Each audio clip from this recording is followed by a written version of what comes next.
hardly ever protect anybody before. And that was up until the 90s. And then after that, they started saying, oh, it never hurt anybody. No one's ever been hurt by it. And we're like, what are you talking about? It's only getting worse. And all the studies came out that was causing autism, and they tried to say, oh, those are fake. Now the UN came out last year and said, okay, doctors say it's BS, it's killing their patients, we got to do something. And now COVID hits. And they go, okay, it's going to hurt you, and it doesn't really protect you, but you're going to take it. And they're already starting the contact tracing and making you sign up to go in restaurants, and they're getting you ready to show you have the app. Universities have already started that.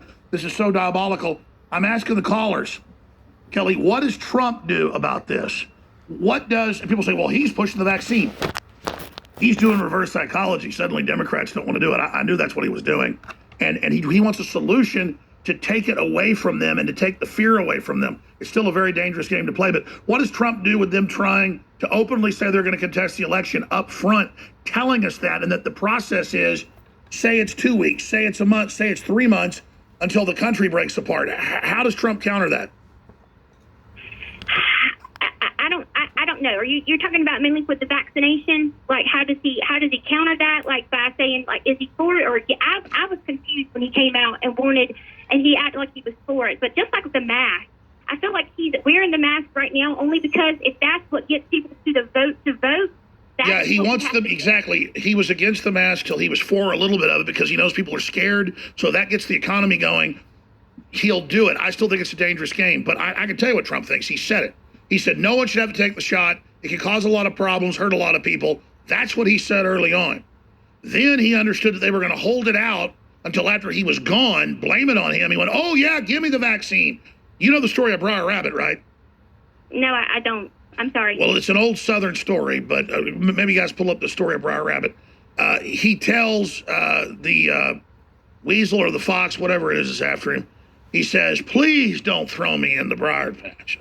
You caught me, you got me, and it's a story of reverse psychology. And so they throw him in the briar patch where he's actually safe.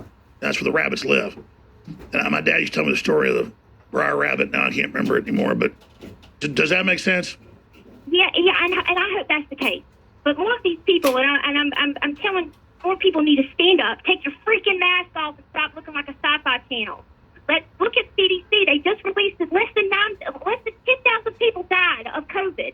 We need to get our heads on straight and stop acting like we don't know anything. It's like they frequently just walk around like they're zombies. And I'm awake, and I can't help it.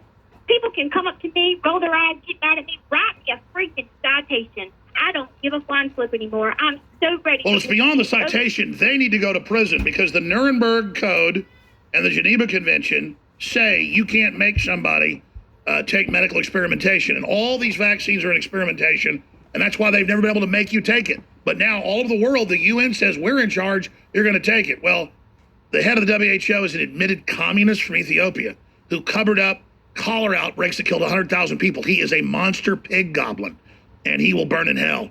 Kelly, I really appreciate your call. We're going to get Patrick Howley on with us and story.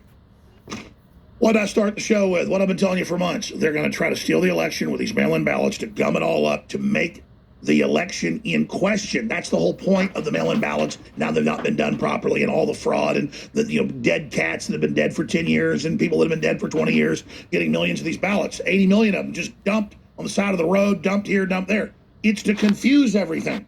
It's to cattywampus it. And then they would come out and say, oh, Trump stole the election. Well, now they've officially said, not just that's an internal war plan of John Podesta that leaks in the New York Times, or no, it's not just Pelosi saying it now. It's not just Hillary saying it. They're now officially saying that's what they're going to do. I mean, this is so unbelievable. Stay with us.